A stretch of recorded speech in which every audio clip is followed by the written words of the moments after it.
안녕하세요. 안녕하세요, 여러분. 저는 복음전도자 김혜균입니다. 오늘날 기독교 문제가 굉장히 많죠. 또 한국교회도 문제가 굉장히 많습니다. 또 목사들에게도 문제가 굉장히 많습니다. 하루가 다르게 이러한 얘기들을 굉장히 많이 접하게 되죠. 그래서 우리가 이런 문제를 근본적으로 한번 생각해보는 시간을 갖도록 하겠습니다. 여러분, 복음이 무엇입니까? 복음이 굉장히 어려운 겁니까? 예수께서 오셨어요. 우리의 죄를 위해서 오셨습니다. 우리의 죄를 다 속량해 주시고 또 그렇게 하기 위해서 많은 순환을 당하셨어요. 그리고 죽기까지 하셨습니다. 그리고 부활을 하셨죠. 그리고 승천을 하셨습니다. 그리고 우리에게 성령을 보내셨어요. 뭐 별로 어려운 게 아니에요, 사실은. 복음은 어려운 것이 될 수가 없죠. 왜냐하면 좋은 소식이기 때문에 그렇습니다. 좋은 소식을 갖다가 어렵게 얘기하는 사람은 없어요. 근데 종교가 무엇입니까? 우리가 흔히 말하는 기독교가 뭡니까? 기독교는 종교죠. 그래서 사람들이 흔히 물어봅니다. 당신의 종교가 무엇입니까? 라고 했을 때 나는 기독교인입니다 라고 대답을 하면은 그 사람은 기독교인이에요. 근데 같은 질문에 나는 그리스도인입니다 이렇게 얘기하면 좀 의미가 달라지죠. 좀 달라지는 정도가 아니라 굉장한 차이가 납니다. 여러분, 우리가 아다시피 성경에는 그리스도인이란 말은 있지요. 우리가 잘 아는 바대로 안디옥 교회에서 예수를 믿는 사람들을 가리켜서 그리스도라고 불렀다 이런 얘기가 나옵니다. 근데 성경에는 기독교라는 말은 없어요. 당연한 것이죠. 기독교라는 것이 없다라고 하는 얘기는 성경이 말하는 복음은 종교하고는 반대이기 때문에 그렇습니다. 우리가 기독교의 어원을 한번 생각을 해볼까요? 언제부터 기독교란 말이 나오기 시작했습니까? 우리가 한번 잘 살펴볼 필요가 있어요. 그래서 왜 그렇습니까? 복음을 오염시킨 것이 종교이기 때문에 그래요. 복음을 오염시킨 그 자체가, 그 종교가 바로 기독교란 말이 되는 겁니다. 한번 생각을 해보세요. 많은 그리스도인들이, 즉 복음을 받아들인 사람들이 로마의 황제들로부터 굉장한 핍박을 당했죠.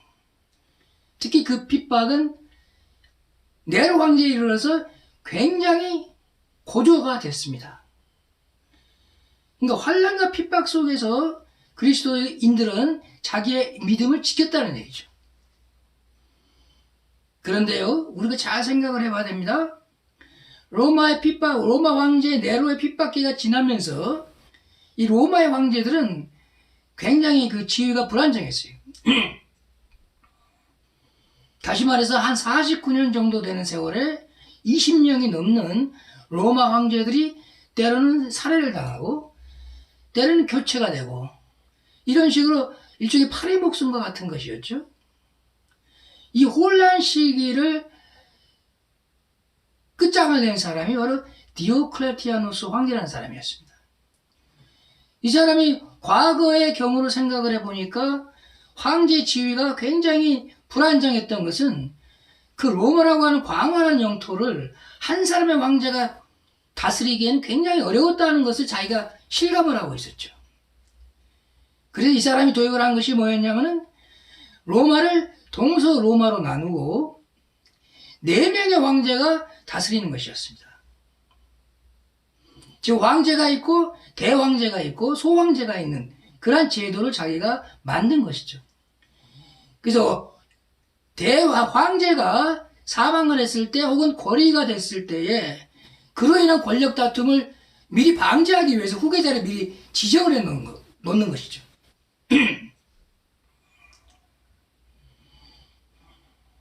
그래서 상당히 안정기를 가졌던 것이 사실입니다.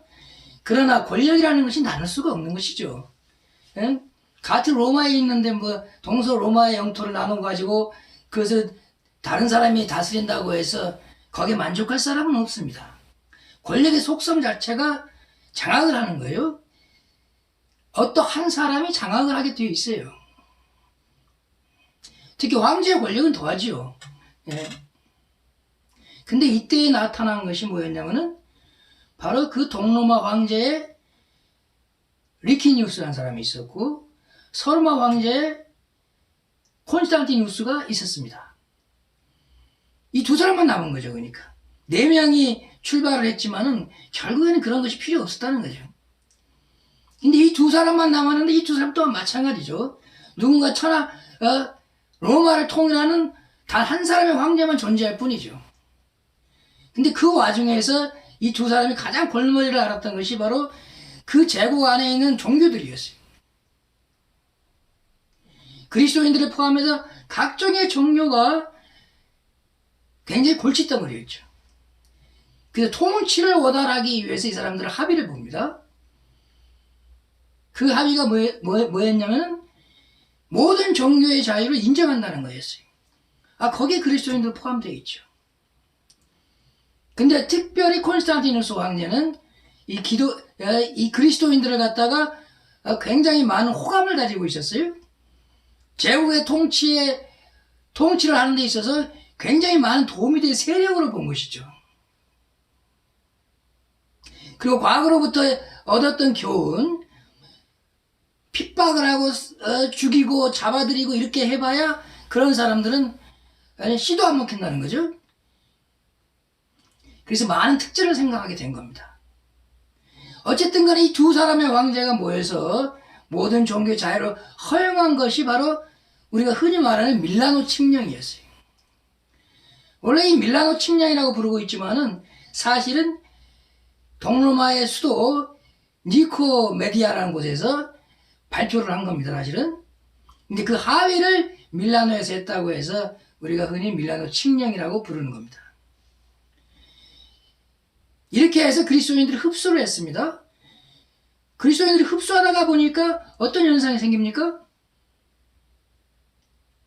타고난 권력의지가 강한 이 콘스탄틴이 나중에 로마를 다 제패를 하고 이 사람들을 갖다가 다스리는 데 있어서 가진 특전을 주고 옛날에 빼앗았던 땅까지 다 환원을 시켜주고 쉽게 말해서 자기가 다스리기를 원했던 거죠. 자기가 다스리기 위해서 바로 자기가 교회의 머리가 되기를 원했던 겁니다. 교회의 머리가 되시는 분은 예수님밖에 안 계시죠. 근데 콘스탄티누스 황제가 자기가 교회의 머리가 되겠다라고 작정을 한 겁니다. 그럼 당연히 교회에서 분열이 일어나겠죠. 예수만 믿겠다고 하는 사람들은 당연히 응할 리가 없죠. 근데 불행하게도 극소수였습니다. 뭐든지 좁은 문은 소수의 사람들이 들어가는 문이죠. 그리고 다수의 그리스도인들은 변절을 하기 시작한 거죠. 변절을 했어요, 사실은. 왜냐? 이제 핍박이 없으니까. 핍박이 없고 자기들의 활동을 모두 자유화시키겠다 하는 건데 또 가진 특전을 자기들에게 허용하겠다는 건데 이를 좋아하지 않을 이유가 없죠. 그만큼 믿음이 풀어져 있었다는 얘기죠. 근데 어쨌든 간에 그런 다수의 사람들이 넘어가게 되죠. 이렇게 해서 처음으로 기독교란 말이 생기게 되는 겁니다. 즉 카톨릭이란 말이 생기게 된 거죠. 카톨릭이란 말이 생기게 된 것은 로마의 황제 콘스탄티누스가 교회의 머리가 됐다고 하는 것을 공식적으로 선언하는 거나 똑같은 겁니다. 즉 다시 말해서 진실한 그리스도인들에게는 재앙이 돼버린 거죠. 콘스탄틴의 유혹에 그 믿게 넘어가게 된 것입니다. 이것이 기독교란 말이 처음 나오게 된 배경입니다. 그러니까 우리가 잘 생각을 해보세요. 우리 특히 그리스도인들 생각을 해보세요. 내가 교회를 다니는데 내가 기독교라는 종교를 믿어서 다니는 겁니까? 그런 말은 성경에 없는데? 성경에 없습니다. 종교란 말 자체가 성경에는 없어요. 딱 한 가지. 종교란 말에서 생성된 한 가지 말이 나올 뿐입니다. 뭐가 나올까요? 아니 그 많은 성경의 내용에 종교란 말이 없다 그러면 누가 믿으려고 하겠습니까? 아니 그럴 리가 없을 텐데 라고 아마 머리를 굉장히 휘저을 겁니다. 근데 사실이에요. 종교란 말은 무슨 말입니까? 우리가 흔히 뭐 릴리전이라고 그러죠? 영어로. 이 말은 라틴어에서 나온 말이거든요. 라틴어에서 나온 말인데 이 말의 의미가 복음하고는 전혀 반대의 뜻을 가지고 있어요. 하나가 뭐냐면은 복음은 자유롭게 만든다 그러죠. 진리가 너희를 자유롭게 하리라. 이렇게 얘기합니다. 근데 종교는 그 원래의 뜻이 뭐냐면은 사람을 억압하고 속박한다는 뜻이에요. 즉 묶는다는 뜻입니다. 얼마나 답답하겠어요. 자유를 억압한다는 얘기죠. 종교의 교리는 모든 교리는 그 속에 있는 사람들을 지배하고 억압하는 것이 특징이에요. 가장 메인 토픽입니다. 그러니까 전혀 반대죠. 예수께서 우리를 억압하시는 분이 아니죠. 또 예수께서 우리를 지배하려 드시는 분도 아닙니다. 예수께서는 우리를 쉬게 하시는 분이죠. 또 예수 안에서 모든 것을 자유롭게 하시는 분입니다. 그러니까 종교하고는 전혀 반대의 의미를 가지고 있다 이 말이죠. 근데 많은 사람들이 거기에서부터 이미 혼란을 겪고 있는 거죠. 나는 예수를 믿는 사람인데 다니는 교회는 기독교는 종교의 교회를 다니고 있다 이 말이죠. 우리가 잘 알다시피 그렇게 해서 시작이 된 카톨릭은 굉장히 많은 문제를 가지고 있었죠. 거기 온갖 죄악이 많이 있었습니다. 구태여 뭐 그런 얘기를 자세하게 할 필요는 없죠. 그러나 이미 상식적으로 우리는 알고 있죠. 그 대표적인 것이 뭡니까? 십자군 전쟁이죠. 중세 때 십자군 전쟁. 예수 믿는 사람들이 어떻게 전쟁을 일으킬 수 있습니까? 그것도 무슨 성지라고 하는 예루살렘을 자기들이 장악을 하겠다고 전쟁을 일으킨다는 것은 전혀 예수 믿는 사람의 태도가 될 수가 없죠, 사실은. 종교를 믿었기 때문에 그것이 가능하죠. 근데 아까 말한 것처럼 지배자가 있기 마련 아닙니까? 종교는 지배자가 있게 돼 있어요. 그리고 그 종교에 속해 있는 사람들을 자기의 수하로 부리게 됩니다. 좋게 말하면 군병이지만 나쁘게 말하면 쫄병들을 만드는 거죠, 전부 다. 그래서 수많은 살육이 일어나죠. 그것이 종교의 특징이에요. 그렇다면 그러한 모순을 갖다가 해결하기 위해서 나왔다는 개신교는 뭐 종교가 아닙니까? 개신교도 종교지요. 개신교도 종교입니다. 가톨릭의 핍박을 받고 저항하겠다고 일어난 것이 바로 개신교 아닙니까? 우리가 루터라든지 무슨 이런 종교 개혁자들이 종교 개혁을 하겠다고 나왔다 하더라도 종교를 개혁한다고 해서 복음이 되는 건 아니죠.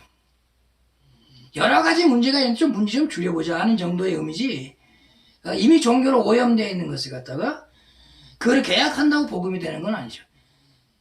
그러면 어떻게 해야 되냐면 종교 자체를 버리는 수밖에 없어요. 기독교를 버리고 오로지 성경과 예수에게만 가면 되는 겁니다. 근데 말은 좋았어요.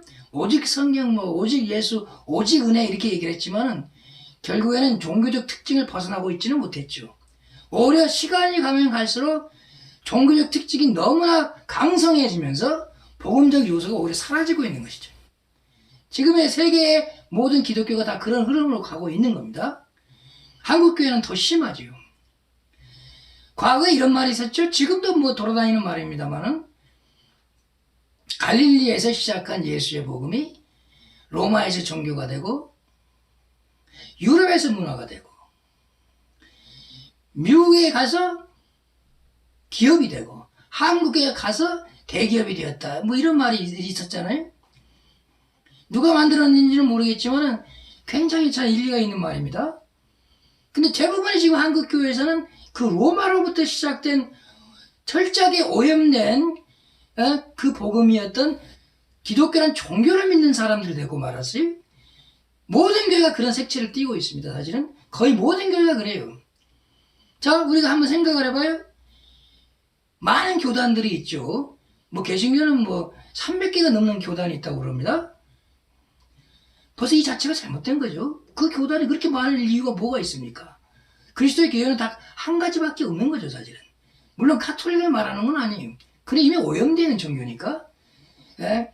그리스도를 믿는 분들은 다 예수 안에서 형제라고 그러지 않았습니까? 예수 안에 다 형제예요. 남자나 여자나 자주자나 노예나 다 똑같은 형제입니다. 근데 지금의 교회가 그런 모습을 보이고 있습니까? 부자와 빈자를 나누고 자기들의 교리에 의해서 나누고 또 그 목사 개인의 생각에서 나누고 이런 식으로 모두가 다 오염이 되어 있다는 얘기죠. 그러니까 잘 생각을 해보십시오. 그 오염의 가장 극단적인 결과가 뭡니까? 바로 종교를 통합하겠다고 하는 그런 운동에 참여하고 있는 현재 한국교회들을 말하는 거죠. 굉장히 오염되어 있죠. 그 오염도가 갈수록 가속화되고 있는 겁니다. 그 심각성을 몰라요. 지금 대부분의 한국교회들이 있다고 할 수 있으나 종교 다원주의에 의해서 오염이 되어 있습니다. 예수께서는 길이요 생명이요 진리는 한 가지밖에 없다고 얘기하셨거든요. 본인이 길이요 진리요 생명이라고 했습니다. 근데 종교라고 하는 것은 뭡니까? 아까 얘기했지만 복음은 종교가 될 수가 없는 건데 복음을 자꾸 종교로 추락을 시켜놓고 대화하자 그러고 서로 간에 진리가 있는 걸 인정해 주자 그러고 그러면 예수를 믿을 필요가 뭐가 있어요? 근데 이 말의 심각성을 놀라울 정도로 목사들이 받아들이질 않아요. 한국 주요 메이저 교단들이 다 들어가 있죠. 그 사람들 나올 생각을 합니까? 오히려 더 넓어지고 있어요. 더 많은 영향력을 행사하고 오염을 확산시키는데 굉장한 역할을 하고 있다는 얘기죠. 굉장히 심각한 문제입니다. 사실상 적그리스도가 되고 있는 거죠. 여러분 적그리스도란 말이 무슨 말입니까? 적그리스도라는 말은 두 가지 의미가 있죠. 바로 예수의 복음을 반대하는 것이 적그리스도입니다. 그 다음에 예수 그리스도를 대신하겠다고 하는 것들이 모두가 다 적그리스도이죠. 사실. 여러분 적그리스도를 갖다가 개신교에서는 과거에는 로마 교황이 적그리스도다 이렇게 얘기를 했었어요. 또 요즘에는 뭐 이슬람이 뭐 적그리스도다. 그러니까 자기들 생각대로 그냥 뭐 다 찍어내는 거죠, 사실은. 물론 로마 교황이 적그리스도라고 하는 것은 본인 자신이 그렇게 표현하고 있기 때문에 그래요. 뭐라고 표현하고 있습니까? 로마 교황이 되면은 추기경들이 모여서 축사를 하죠. 그 축사를 할 때 비카리우스 필리 데이라고 얘기합니다. 그 말이 무슨 말이냐면 그리스도의 대리자다 그 말이에요. 그러니까 자기가 스스로 적 그리스도라고 하는 것을 그 정체를 밝히고 있는 거죠. 그러니까 뭐 그런 얘기야 뭐 워낙에 옛날부터 있었던 얘기니까 차치한다 하더라도 지금의 개신교는 그보다 더한 적 그리스도일 수도 있어요, 사실은. 왜 그렇습니까? 양의 탈을 쓰고 사실은 늑대의 탈을 쓴 거죠. 양의 탈을 쓴 게 아니라. 양의 모습을 보이면서 그 본성은 늑대인 사람들이 많죠. 특히 목사들한테 그런 게 많습니다. 여러분 우리가 목사를 갖다가 생각을 할 때 뭐 좋은 목사도 있고 나쁜 목사도 있고 뭐 이런 식으로 생각한다고 해서 그것이 해결될 문제입니까? 목사란 말 자체가 성경에는 없는 말이에요, 사실은. 원래 의미는 여러분 성경 잘 찾아보세요. 신약 성경이 딱 한 번밖에 안 나오는 표현인데 그것도 잘못된 번역이죠, 사실은. 개신교인들이 일부러 그렇게 번역을 잘못해 놓은 겁니다. 목사가 아니라 목자죠. 그 원래의 말이 헬라어로 포이맨이란 말이에요. 그 말은 영어로 말하면 셰퍼드입니다. 셰퍼드는 양치기 목자를 말하는 거죠. 개신교인들이 인위적으로 만들어낸 목사란 말이 아니에요, 사실은. 그냥 거짓 번역을 해놓은 거죠, 그러니까. 그거 딱 한 가지밖에 없어요. 그런데 지금의 현재 한국교회는 모든 게 다 목사 중심으로 돌아가 있죠, 지금. 목사들이 아예 그리스도 대리자의 흉내를 내요. 복종을 왜 강조하겠습니까? 하나님에게 순종하는 것은요, 누가 강요할 문제가 아니에요. 자기가 믿음이 있으면 당연히 순종하게 되어 있어요. 근데 목사들 설교 강단에서 복종과 순종을 굉장히 강조를 합니다. 강조하는 정도가 아니라 아예 강요를 해요. 왜 그러겠습니까? 사실은 본인한테 복종하게 만들려고 하는 거죠. 내가 하나님의 종이니까 당신은 내 말을 들어야 하는 거다. 내 말 자체도 하나님 말씀으로 들어야 한다. 이런 식으로 강요하는 것이 굉장히 일반화되어 있는 특징입니다. 여기에 교인들이 세뇌당하죠. 세뇌당하니까 우리 예수께서 어떤 말씀을 하셨다. 이런 표현보다는 우리 목사님께서 그 설교식에 이런 말을 했는데 뭐 이런 얘기를 많이 하죠. 뭐 지금도 그런가는 모르겠지만 하여간 제가 젊었을 때는 그런 식으로 얘기하는 사람들이 많았어요.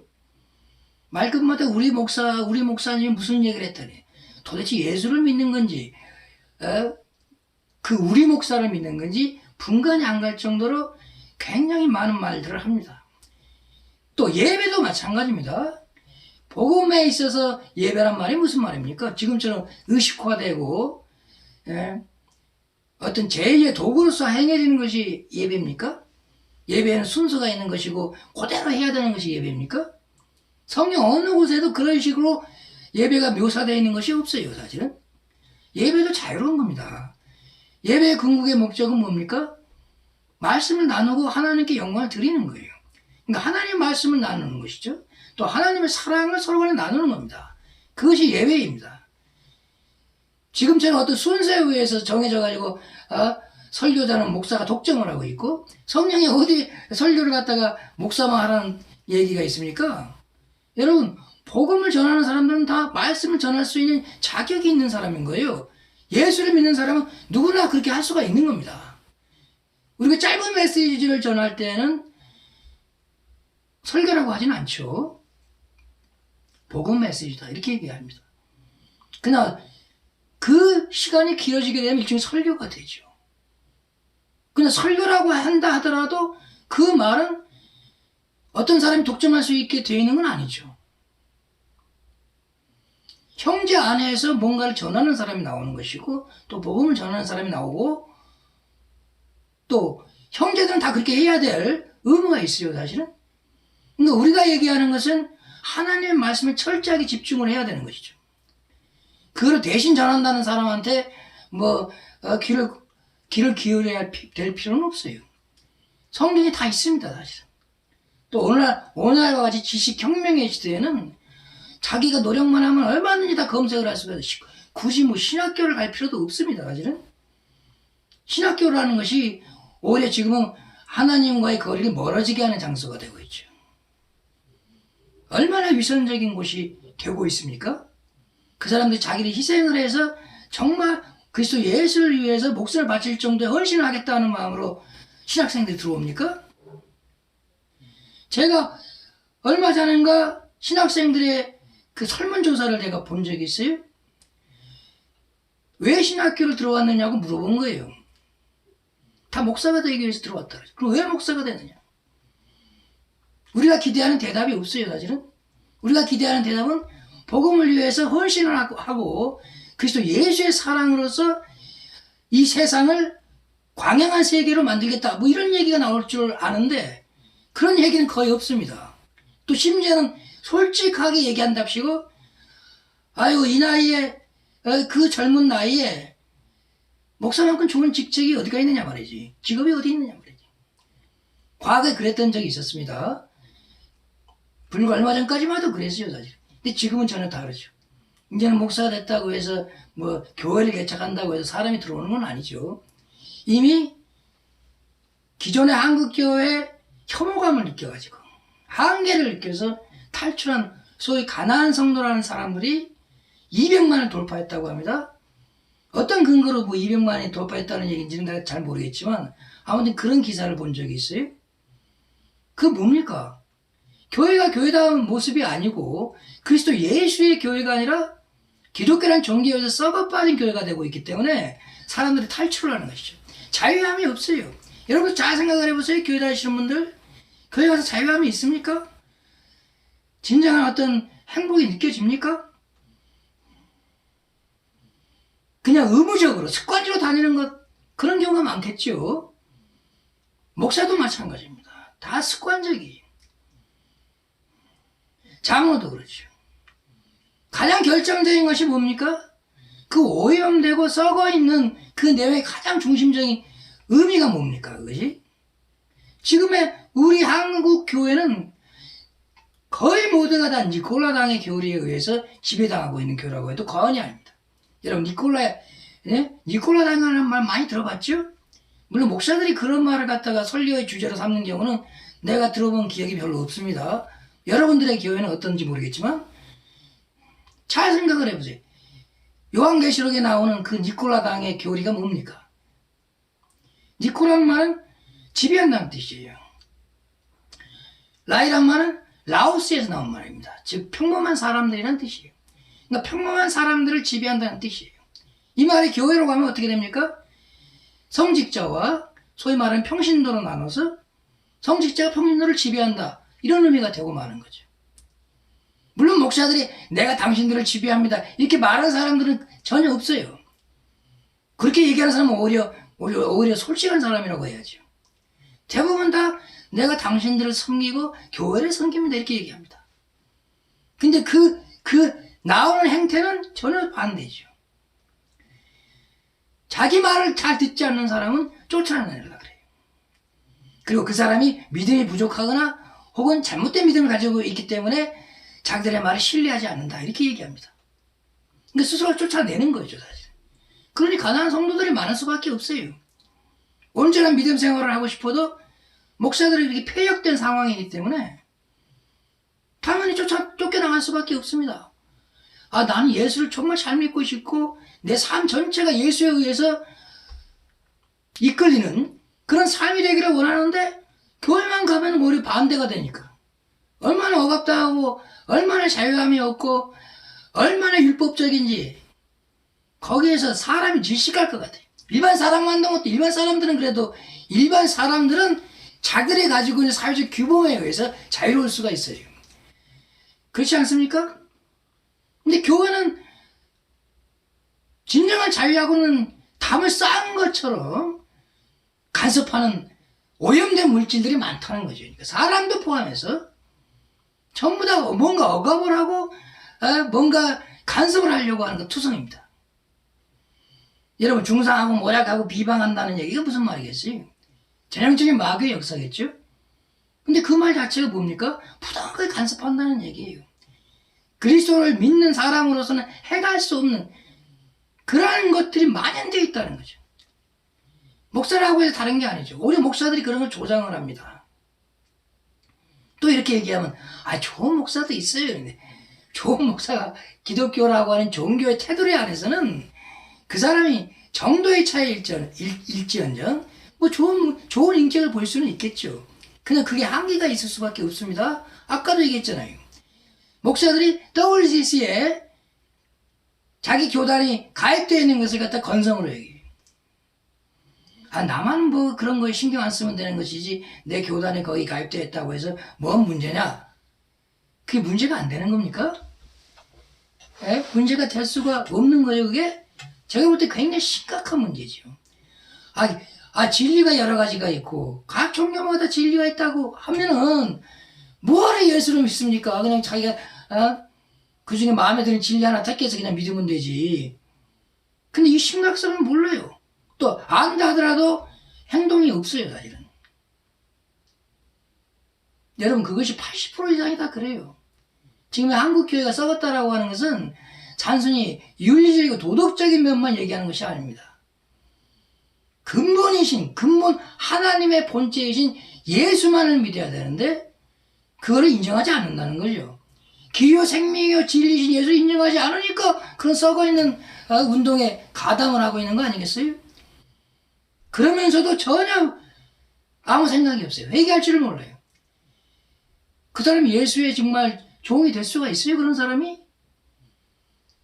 복음을 위해서 모든 것을 바치고 희생하고 죽는다라고 하는 것을 예사롭게 받아들일 수 있는 사람만이 사실 주님의 종이 되는 겁니다. 죽음 자체를 갖다가 우리가 무서워할 이유가 없죠. 왜? 우리 안에 예수가 있으면 당연히 무서워할 수가 없습니다. 인간적으로 무섭죠. 근데 그리스도 예수께서 그 두려움을 제거해 주시는 거죠. 그래서 우리가 그리스도인이 되는 겁니다. 그러나 기독교라는 종교를 믿는 사람들은 그 안에 여러 가지가 너무나 많은 부정적인 요소가 있기 때문에 본인들이 헷갈려요. 정신을 못 차려요. 가랭이가 찢어지는 겁니다. 그러니까. 복음으로만 이루어진 교회를 다녀야 되는데 복음은 점점 밀려나서 거의 보이지 않을 정도가 돼 있고 종교적 요소는 억압과 지배를 하고자 하는 요소는 그 속에 꽉 편만해 있어요. 충만해 있어요. 그럼 튕겨져 나올 수밖에 없죠. 튕겨져 나오는 분들은 오히려 정상적인 사람들입니다. 근데 튕겨 나오지도 못하고 거기에서 쇠뇌돼가지고 노예 생활하는 사람들이 있어요. 예수께서 노예 생활하라 그랬습니까? 언제? 예수께서 목사 말 들으라고 그랬어요? 언제? 예수께서 복음하고 상관이 없는 그 삶의 내용을 완전히 뒤집으라고 얘기를 하시는 분이죠, 사실은. 그것이 우리의 문제가 되고 있는 거죠. 지금 우리 한국교회 문제이고, 이제는 그것이 우리가 6.25 때 얘기로 말을 하면은 낙동강 전선까지 후퇴해 있는 겁니다.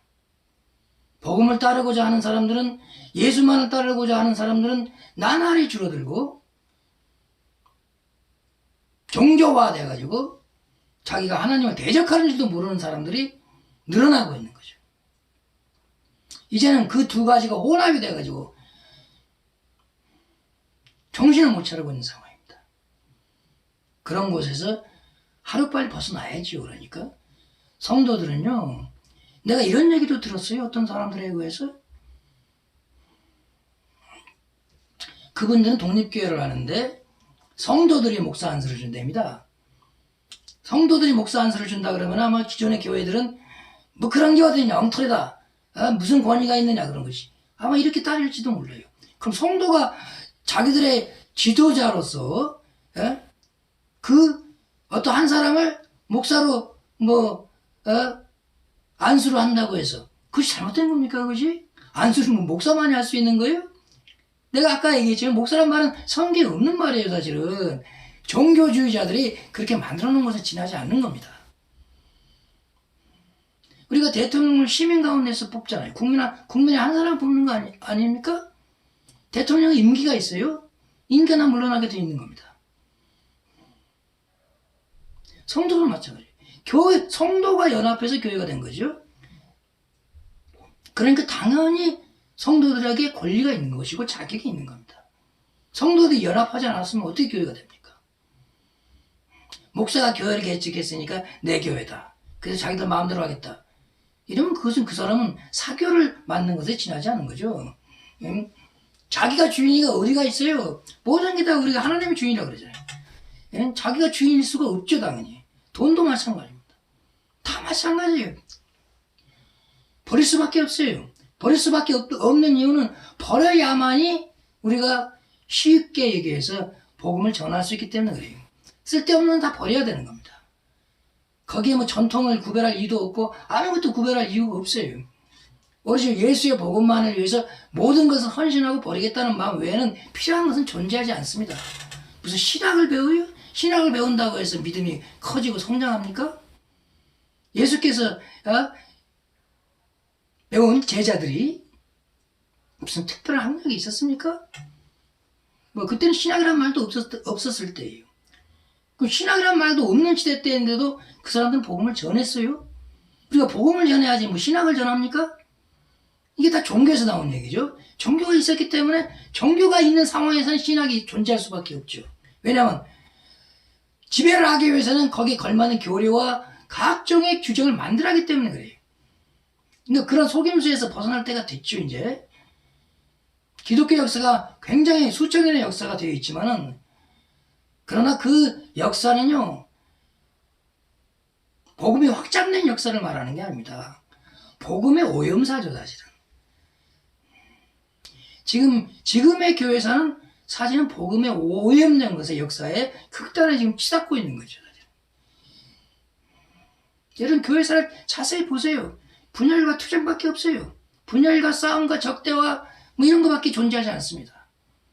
거기에 무슨 예수의 생명이 있고 길이 있고 진리가 있습니까? 다 버리셔야 돼요. 그런 것들 전부 다. 온전히 예수에게만 우리가 사로잡혀 있는 사람이 돼야 되는 겁니다. 그래서 우리 안에 성령이 있다는 얘기를 하는 거 아닙니까? 성령이 있지 않고서 어떻게 그런 것을 할 수가 있으며 그것을 깨달을 수가 있느냐, 그 말이죠. 적그리스도가 만연되어 있죠. 아까 얘기했지만은 모든 복음을 저항하는 또는 방해하는 모든 것들이 다 적그리스도에 지나지 않은 것이죠, 사실은. 뭐 가톨릭만 적그리스도가 되어 있는 게 아닙니다. 교황이 뭐 적그리스도가, 이슬람이 적그리스도고, 그게 아니에요. 목사들도 적그리스도가 될 수가 있는 거고, 또한 잘못된 믿음을 갖고 있는 성도들도 본인 자신이 적그리스도가 될 수가 있는 겁니다. 모든 것을 떨치시고 다시 시작해야 되죠. 그러니까 다시 복음으로 돌아가야죠. 제2의 종교개혁이 필요한 게 아니고요. 그는 이미 실패를 했어요. 종교는 계획해봐야 계획이 되는 게 아닙니다. 종교를 다 버리라는 거예요. 기독교를 버리라는 얘기죠, 사실은. 그리고 예수에게만 돌아가자는 것이죠. 그러니까 혁명이 필요한 거죠, 사실은. 개혁이 필요한 게 아니라 혁명이 필요한 거죠. 의식의 혁명이 필요합니다. 우리 마음의 혁명이 필요합니다. 우리 믿음의 혁명이 필요한 겁니다. 바로 그럴 때에 하나님의 나라는 전진을 하는 것이라고 되어 있죠. 후퇴하는 것이 존재하지 않습니다. 하나님의 나라는 전진하게 되어 있어요. 사람들이 힘이 없어서 놓치는 경우는 있을지 몰라도 하나님의 나라 자체가 힘이 없는 경우는 없어요. 무조건 전진하게 되어 있습니다. 앞만 보고 전진하게 되어 있는 것이 하나님의 나라입니다. 짐승이 허약하고 믿음이 허약해가지고서는 당연히 잘 붙잡을 수가 없죠. 뭐 한 번 예수를 믿으니까 끝까지 죽을 때까지 나는 구원받는다 이렇게 생각하는 사람들이 있는데 믿음은 지켜야 되는 겁니다. 예수를 만났다고 해서 구원받았다? 아니에요, 사실은. 끝까지 죽는 순간 그 순간까지 그 믿음을 지켜야 되는 거죠. 믿음을 지킨다는 말은 무슨 말입니까? 우리 그리스도인들에게 어려움과 환난이 오는 것은요 딱 한 가지밖에 없어요. 복음을 전하려 하기 때문에 오는 환난과 고통 외에는 없는 겁니다. 그리고 그것이 영광의 훈장이 되는 것이죠. 그러한 사실을 오늘 제가 처음으로 방송하는 시간입니다. 나중에 가면은 우리가 정말 세밀하게 검토해야 될 내용들이 굉장히 많습니다. 교회와 기독교에 대해서 세밀하게 검토를 해야 돼. 또 이 세상이 어떤 식으로 움직여지고 있는가에 대한 것도 우리가 알고 있어야 되는 거죠. 우리가 흔히 말하는 영적인 전투를 하기 위해서는 대적자 실체를 알아야 되고 그 사람이 어떤 식으로 오염을 시키고 복음을 방해하는가를 우리가 알아야 되는 겁니다. 그러죠? 그럴 때 우리가 승리할 수가 있죠.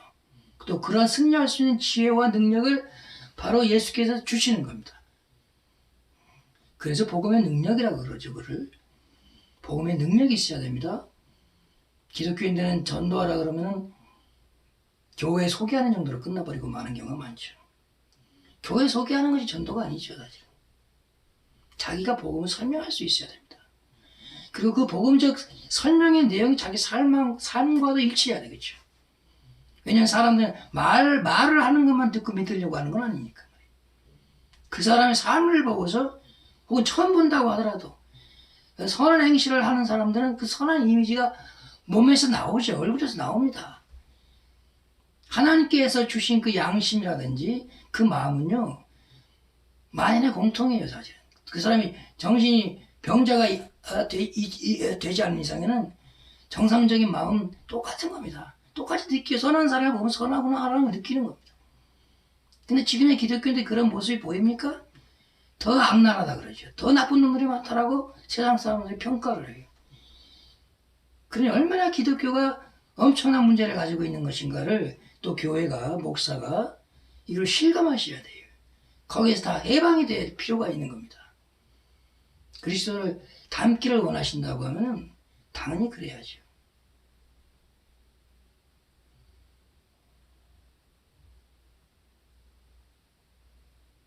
다음에 보다 더 쇄신된 내용으로 항상 심령이 새로워지라고 그랬죠. 이 정지라든지 중단은 존재할 수가 없다 그랬죠. 우리 하나님의 말씀과 그리스도 예수의 사랑과 함께 앞만 보고 전진하는 그런 믿음의 그리스도인이 되기 위해서는 당연히 언제나 새로운 마음이 되어야 됩니다. 다음 시간에 새로운 내용으로 우리가 모든 것을 살펴보는 시간을 갖도록 하겠습니다. 고맙습니다.